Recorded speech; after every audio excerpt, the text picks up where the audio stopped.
What restored your faith in humanity? We were consumed by grief, a gaping hole left in our family, until one desperate day, Beth's husband, Vince, and I finally tracked her down.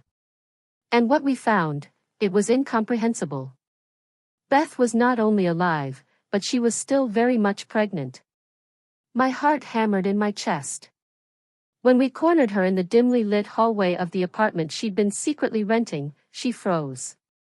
Her belly, unmistakably round and full, pressed against the door as she instinctively placed her hands protectively over her stomach. "Beth?" I gasped, my voice barely a whisper, my eyes fixed on her growing bump. "What in the world is going on? We've been looking for you for 2 agonizing months. You told us you lost the baby." Vince crumpled right there in the hallway, a raw, animal sound tearing from his throat, sobbing like I had never, ever seen a man cry before. "Our baby's alive, Beth. Our baby is alive. Why would you do this to me? I held you while you cried, I comforted you through what I thought was the worst pain imaginable, and it was all a lie." Beth, barely audible, whispered, "Please leave." Her hands fumbled for her keys, her back still pressed against the door as if it were the only thing holding her up. "Please, just go away. I thought you were dead." Vince wailed, crawling toward her on his knees, his face a mask of anguish. "You just disappeared. We thought you'd taken your own life. Our family, it's been destroyed. We had a memorial service. We all cried for the baby that would never be born. Mom, oh God, Mom's been inconsolable since you left." My own rage finally boiled over, mixing with a sickening confusion. "How could you do this to us?" I demanded. "Dad's been driving around every night, just searching, hoping to find you." "I had to leave," Beth said, her voice a thin thread. Vince was still on the floor, reaching for her ankles, his cries echoing in the confined space. "I was the perfect husband," Vince insisted, his voice cracking. "I took care of you after you lost the baby. I drove you to the doctor, I told everyone how brave you were." Then, Beth's voice, suddenly stronger, sliced through the air. "You've been hurting me for 2 years." The hallway went dead silent. The only sound was Vince's dramatic, theatrical sobbing. "What?" I asked, but even as the word left my mouth, disjointed memories began to click into place. Beth wearing long sleeves in the suffocating summer heat. The way she'd flinch, just barely, when Vince touched her at family dinners. How she'd simply stopped being herself after the wedding. Beth was shaking now, pressing herself even harder against the door. "He's been abusing me since our wedding night. No one would believe me because he's so charming in public. He's careful about where he grabs me. No one ever sees the bruises." "That's insane," Vince scoffed, but his tears had stopped, instantly. The transformation was chilling. Beth's having pregnancy hormones, making her paranoid. She needs help. Beth stared him down. "You threw me down the stairs 3 months ago. You said you hoped I'd lose the baby because you didn't want to be tied down."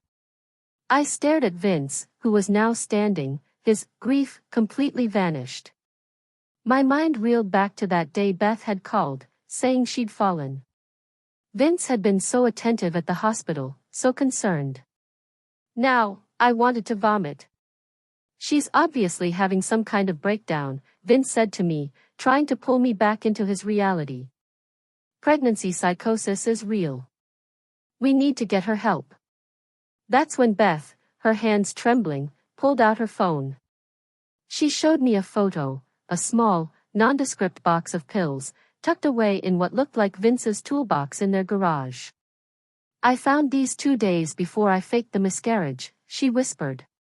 "They're abortion pills, misoprostol. He was going to put them in my food to make me lose the baby." "You're delusional," Vince said, but his face had gone stark white. I looked them up, Beth's voice gained strength, a steel I hadn't heard in years. The dose he had would have caused severe bleeding and miscarriage. He was going to poison me and our baby, and make it look natural. I felt sick to my stomach looking at the photo. This was my brother-in-law. The man who coached my son's little league team.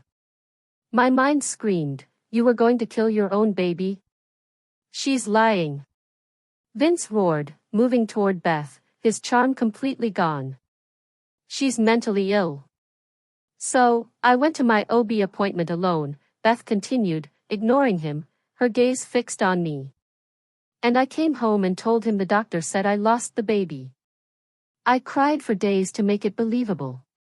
Then, I ran the second I could. I knew he wouldn't look for me because I gave him what he wanted. But I wasn't going to let him take this baby." Vince's mask was shattered. His face twisted into something ugly, truly monstrous. "You stupid B*********H. Do you know what you've put me through? The sympathy I had to pretend to accept. The grief I had to fake. You were going to kill us both, eventually." Beth screamed back, her voice raw with terror and defiance. "I didn't want a baby and you just wouldn't shut up." Vince shrieked, his voice filled with venom. "And now you've humiliated me in front of everyone. They all think I'm some grieving father."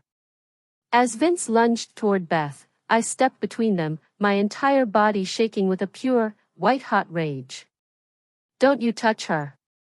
Get out of my way." Vince snarled, shoving me. "She's my wife." "Not anymore," Beth declared, her voice unwavering. "Not ever again." Vince's face went purple with unadulterated fury. "You think you can leave me? You think you can take my child? I'll kill you before I let that happen." That's when he grabbed me by the throat, slamming me against the wall so hard my vision went black. I heard Beth screaming, a desperate, terrified sound, as he lunged past me, aiming for her pregnant belly. My back hit the wall with a sickening thud, and I slid to the floor, pain shooting through my skull. Through my blurry vision, I saw Vince's hands reaching for Beth's round stomach, but Beth was ready.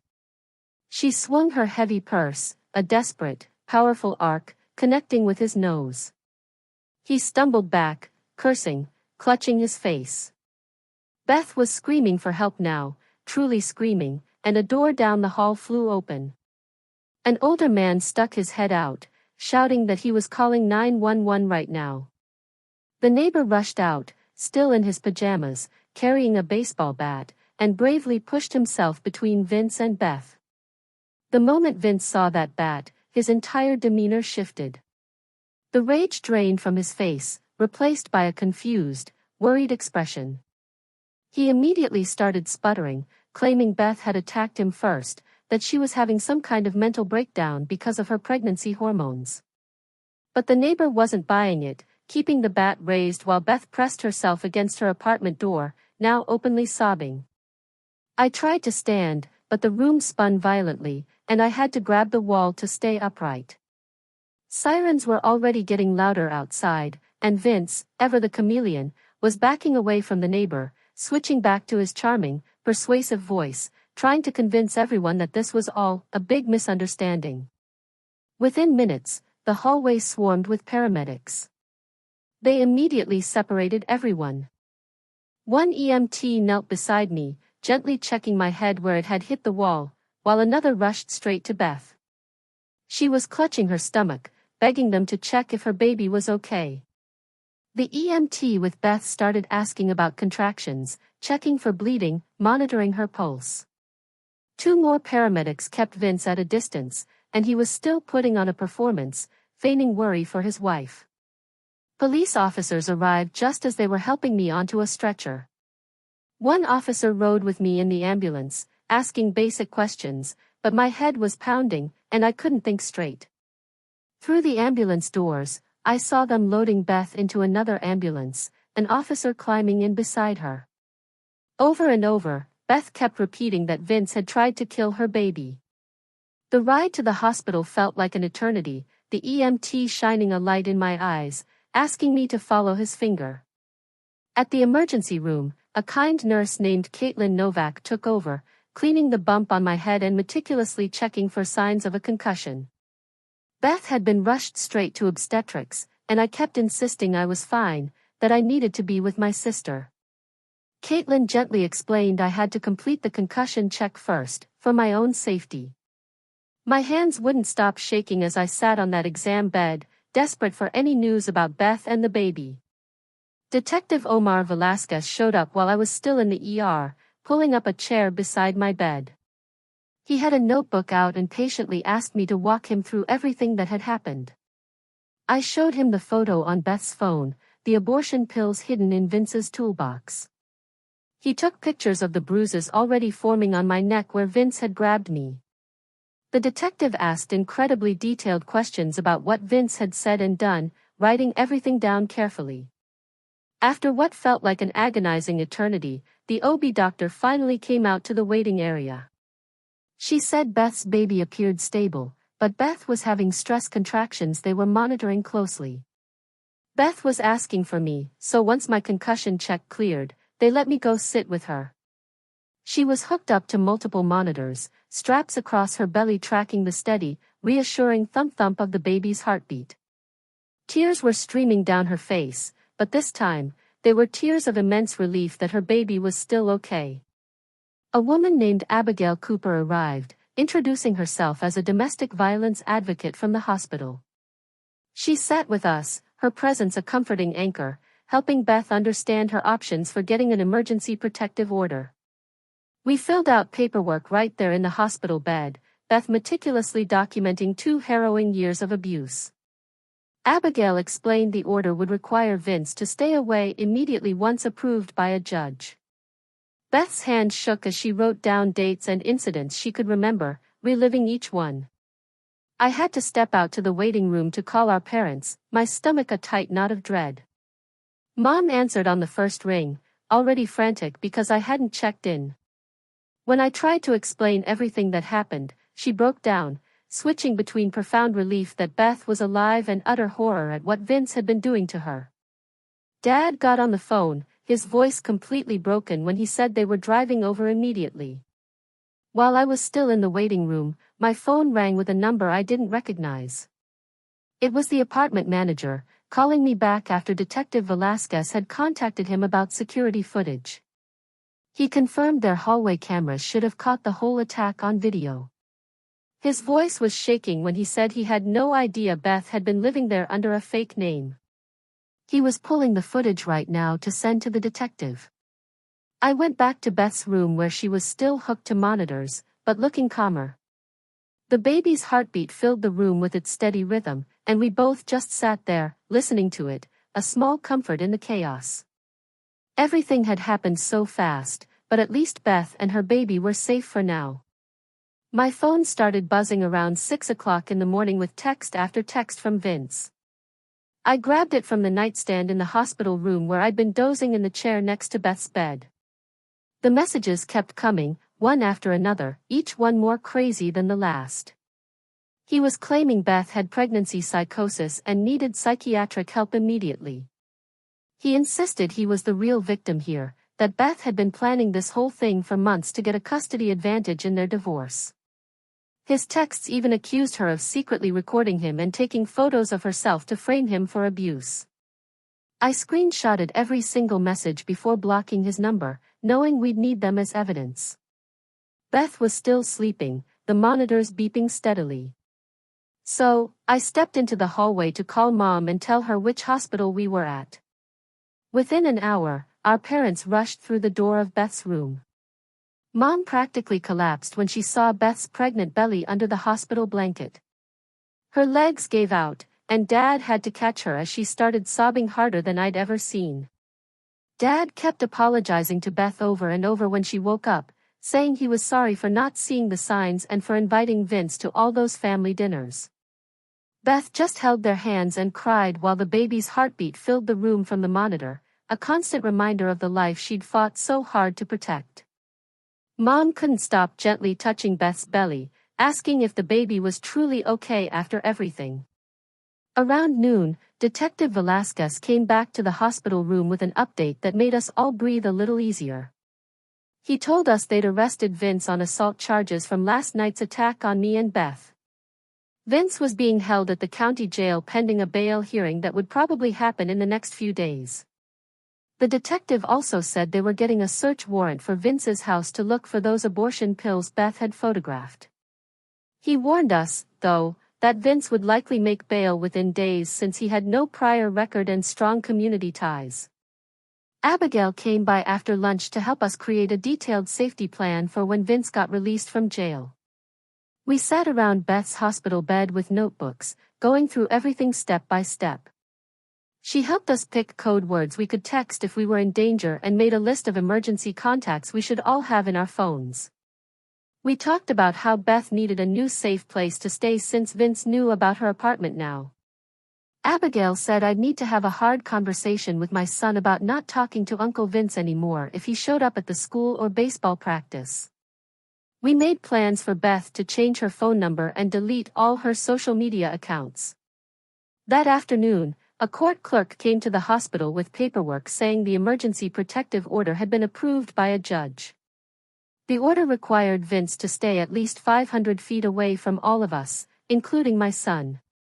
The hospital security team immediately added Vince's photo to their watch list and put an alert on Beth's room that no information could be given out about her.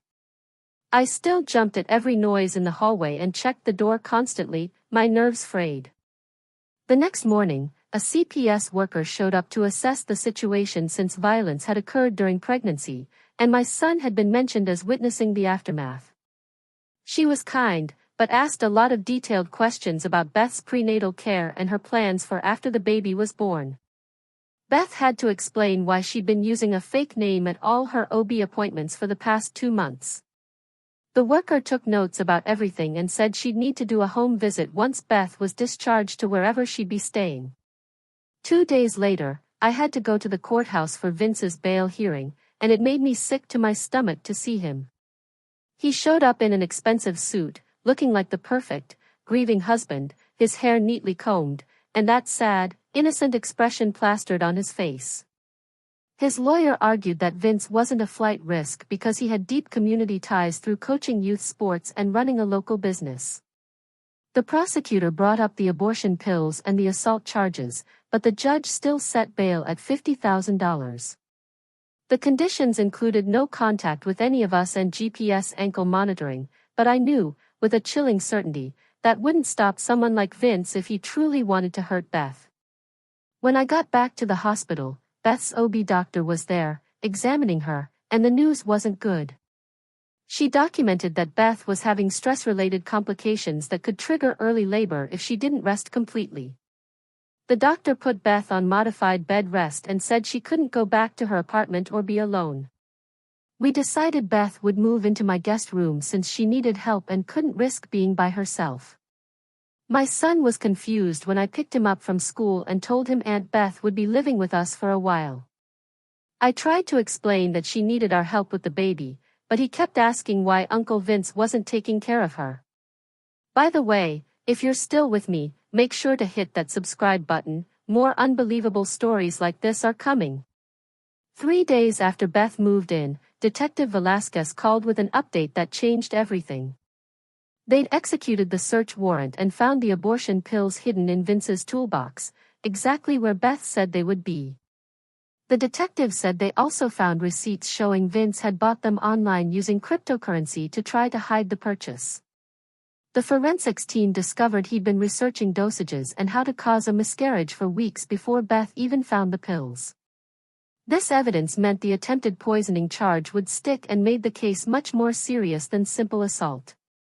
Meanwhile, my whole life felt like it was falling apart trying to juggle everything. I'd taken time off work to help Beth get to her appointments and deal with all the legal stuff, but my boss was getting frustrated with my absences. He called me into his office and said I needed to figure out my personal situation because the team was suffering without me there. My son's school called because he'd been acting out in class and getting in fights at recess, which he'd never done before.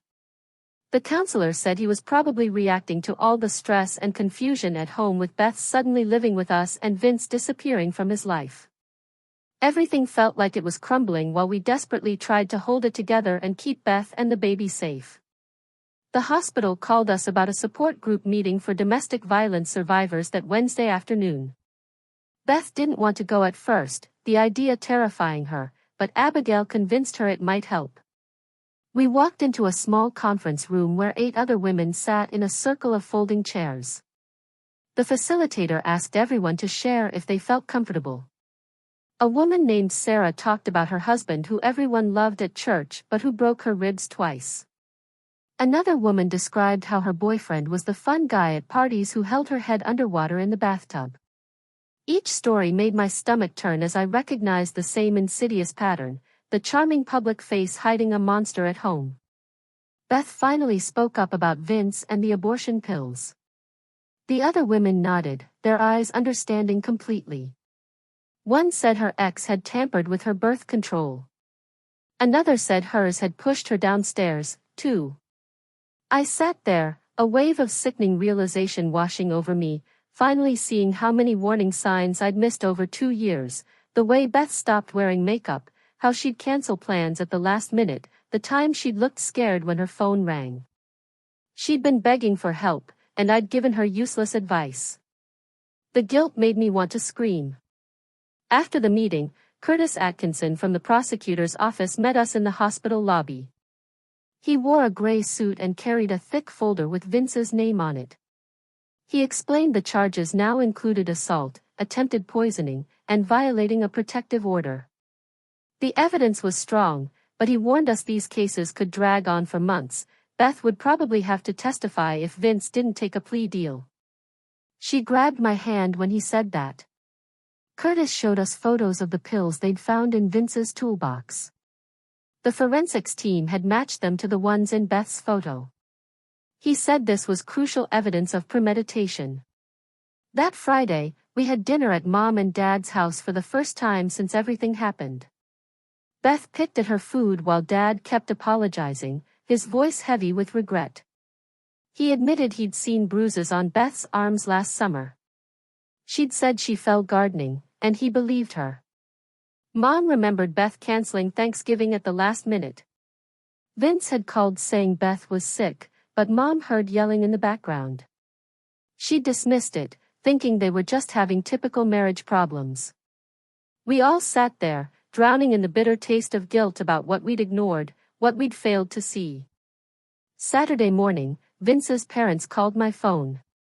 His mother was crying, begging to talk to Beth. She claimed their son needed help, not prison.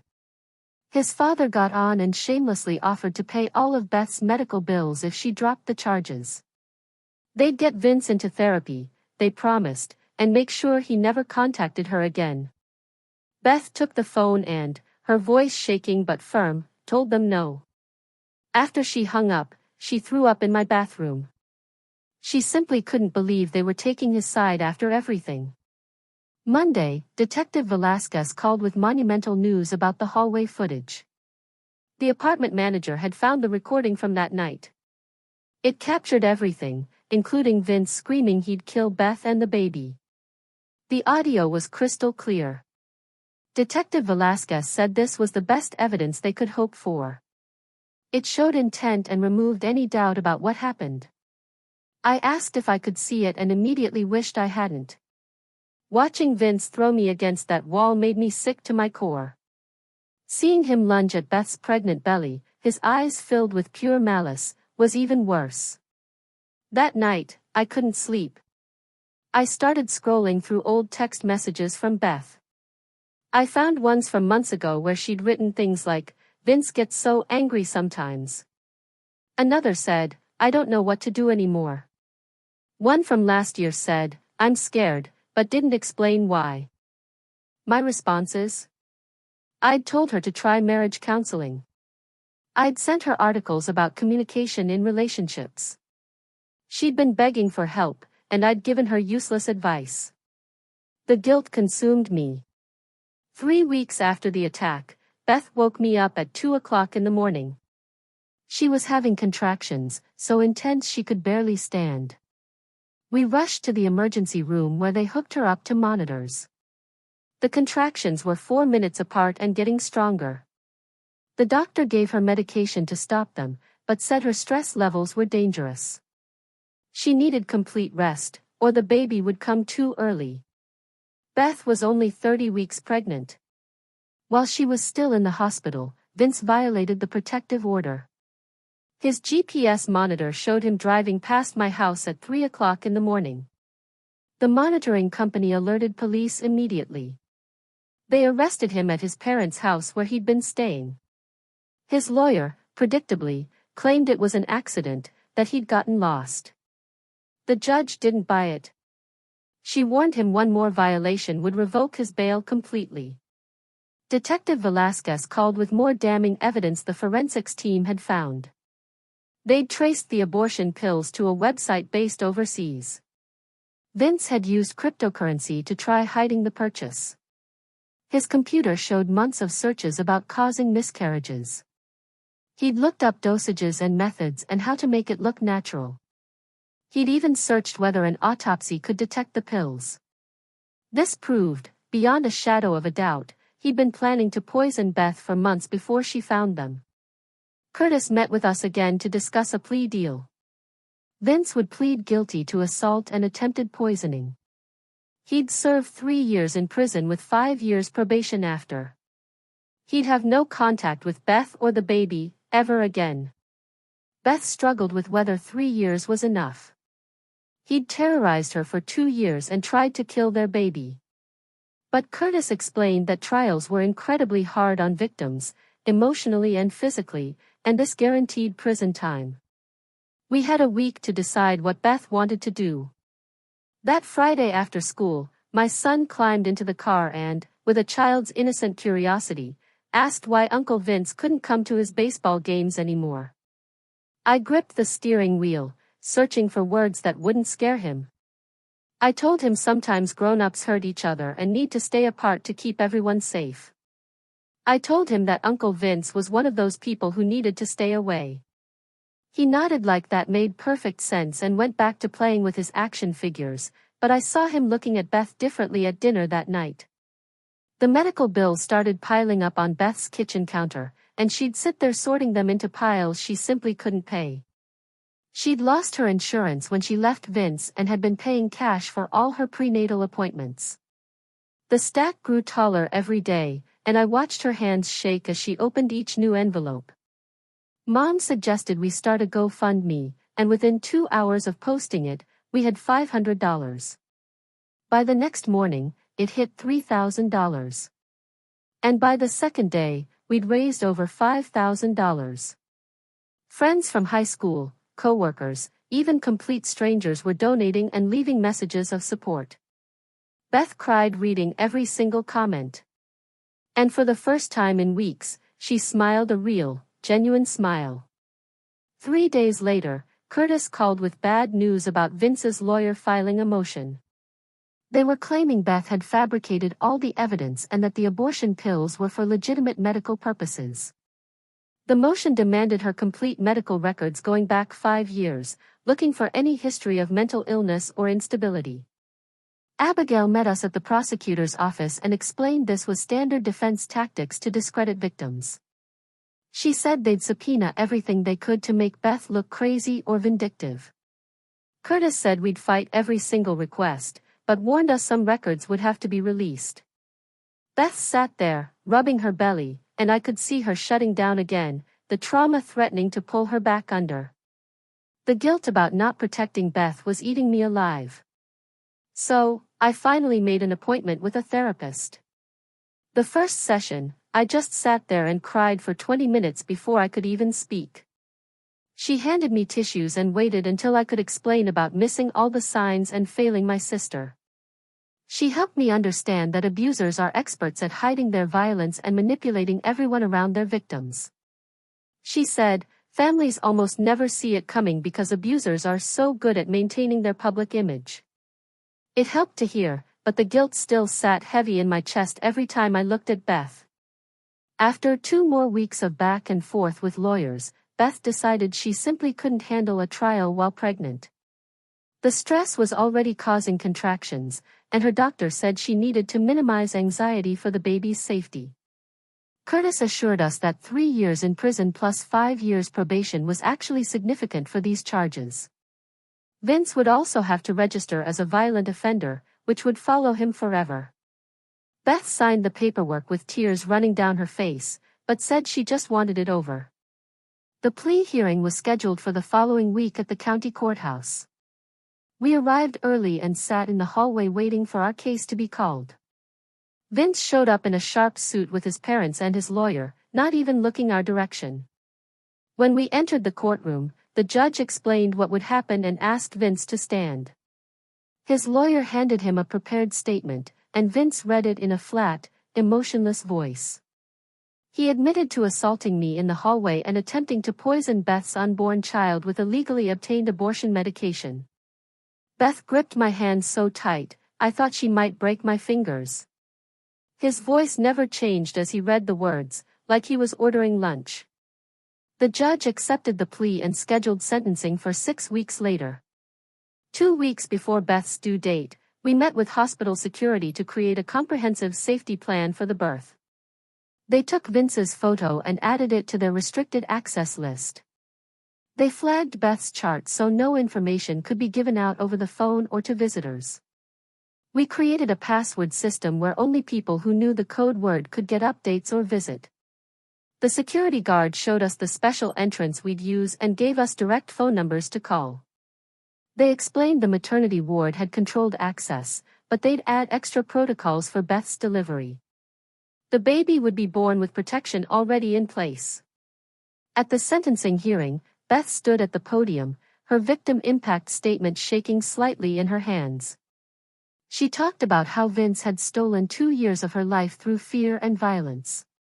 She described missing family events because she couldn't hide the bruises, losing friends because Vince isolated her, and living in constant terror in her own home. She talked about finding the pills and knowing he planned to kill their baby. The judge listened without interrupting, occasionally writing notes, her face somber. When Beth finished, she walked back to sit beside me, and I could feel her whole body trembling. Then it was my turn to give my statement about that night in the hallway. I described the crushing guilt of failing my sister when she needed me most and promised, to the court and to myself, to never ignore warning signs again. I talked about the terrifying moment Vince's mask fell off completely, and I saw who he really was. I described him throwing me against the wall and lunging at Beth's pregnant belly with murder in his eyes. The courtroom was silent, except for Mom crying softly in the gallery behind us. When I sat down, the judge looked directly at Vince and spoke for 10 powerful minutes about domestic violence and the immeasurable damage it causes. She sentenced him to 3 years in state prison plus 5 years probation after release. He'd have to complete a batterer's intervention program and would have a lifetime protective order keeping him away from Beth and the baby. The bailiffs moved forward and put Vince in handcuffs while his parents sobbed in their seats, his mother calling out his name, but he didn't turn around. Beth didn't look back as we left the courthouse. She just kept walking forward, into the bright afternoon sun. A week later, Beth's water broke while we were eating breakfast, and I drove her to the hospital while she gripped the door handle through contractions. The security guard at the maternity ward entrance checked our IDs against his list before buzzing us through the locked doors. Beth had pre-registered under a fake last name for extra safety, and only immediate family knew which hospital we'd chosen. The nurses hooked her up to monitors while I held her hand and tried not to panic every time she screamed through another contraction. After 6 hours of labor, the doctor said she wasn't progressing fast enough and suggested walking the halls to speed things up. We did laps around the maternity floor for 2 more hours with Beth stopping to lean against the wall every few minutes when the pain hit. The baby's heart rate dropped during one bad contraction, and suddenly the room filled with nurses checking monitors and adjusting Beth's position. They got it stabilized but kept her on oxygen after that just to be safe. 4 hours later, Beth was finally ready to push, and I stood by her head, coaching her breathing like we'd practiced.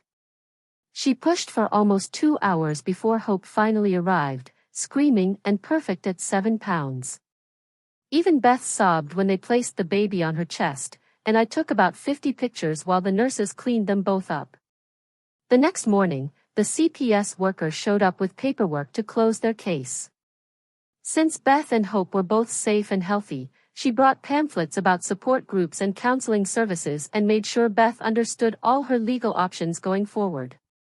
Beth signed the custody papers right there in the hospital bed, establishing that Vince had no parental rights while incarcerated. 2 days later, we brought Hope to my house where I'd set up the spare bedroom as a nursery. My son kept asking to hold his baby cousin and wanted to help with every diaper change and feeding. He'd run to get blankets or bottles whenever Hope cried and drew pictures to hang over her crib. Beth started therapy twice a week with someone who specialized in domestic violence survivors while I watched Hope.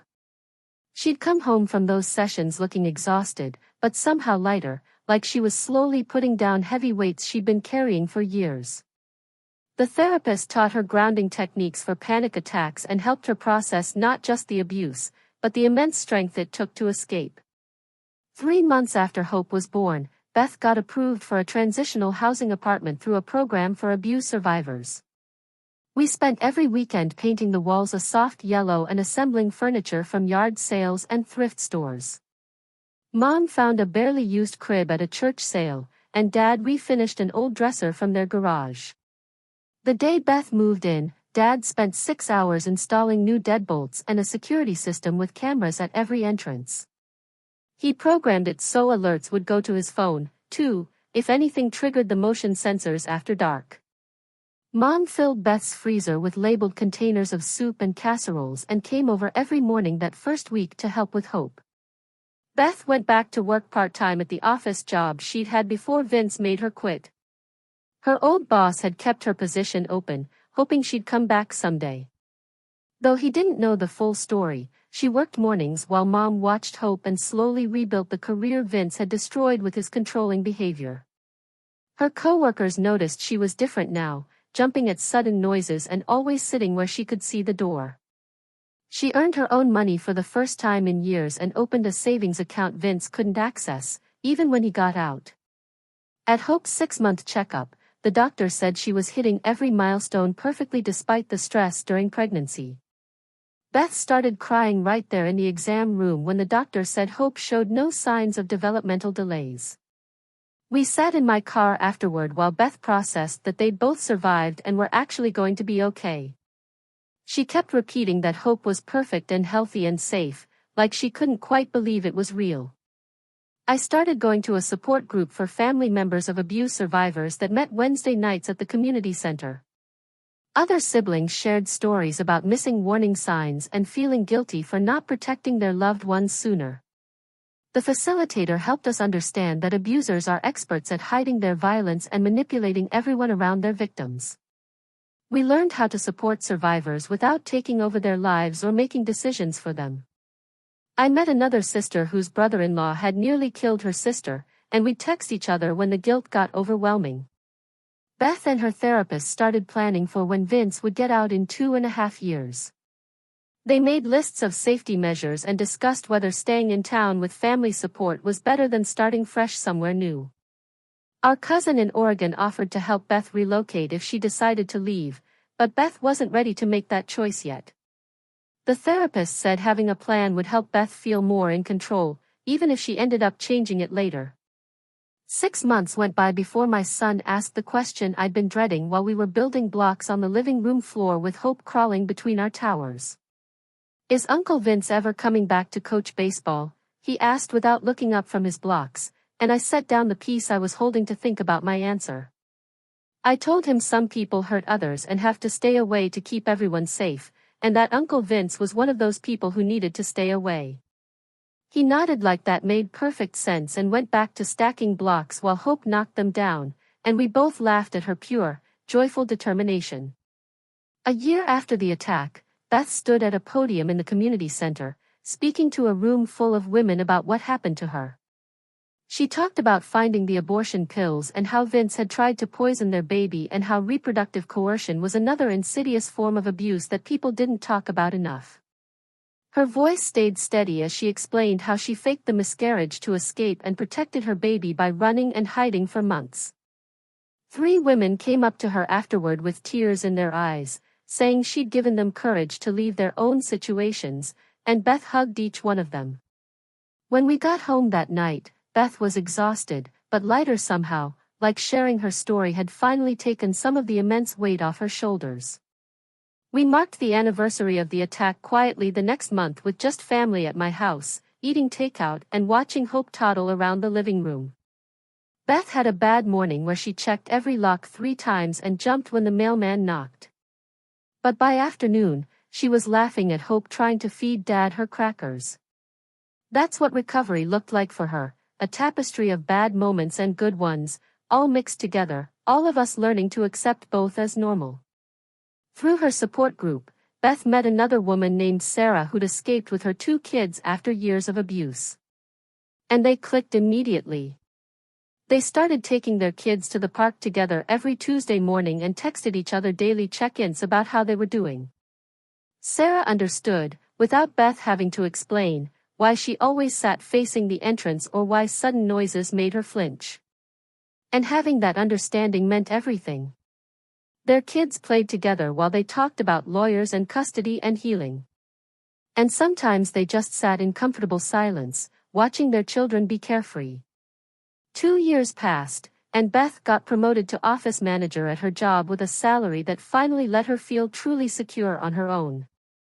Hope was a confident toddler who ran everywhere and talked non-stop, a radiant little girl who knew she was loved by so many people who would always protect her.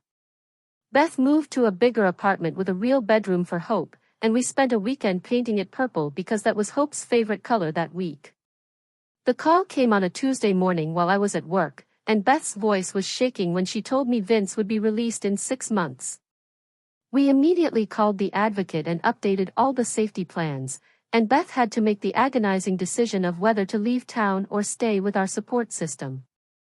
After a week of intense discussions with her therapist, Beth decided she wasn't going to run again. Because she wasn't the same scared woman who'd fled 2 years ago. We upgraded security systems, made sure Hope's daycare had updated photos of Vince and clear instructions that he was never allowed near her. Beth even started teaching self-defense classes at the community center on Saturday mornings, turning her trauma into something that could help others. She showed women how to break holds and where to strike to get away, but mostly she taught them to trust their instincts when something felt wrong. Every woman who left her class knowing how to protect herself, it felt like Beth was taking back some of the power Vince had stolen from her. One quiet Sunday morning, I watched Beth pushing Hope on the swing at the park near my house, both of them laughing, Hope shouting, "Higher, Mama, higher." The sun was shining, other families were playing around us, and for a moment, everything felt normal and peaceful. We were different people now, forever marked by more awareness of danger and stronger protective instincts, but also more grateful for these simple, beautiful moments of joy. Our family had survived something truly terrible and came out stronger on the other side. And watching Beth and Hope together, their faces alight with happiness, I knew we were finally truly safe, genuinely happy, and utterly free. That I've shared my story, but I want to hear from you. Have you ever been through something like this, or felt that gut-wrenching realization that someone you trusted was a monster? What would you have done in my place? Tell me what you think, I really want to know.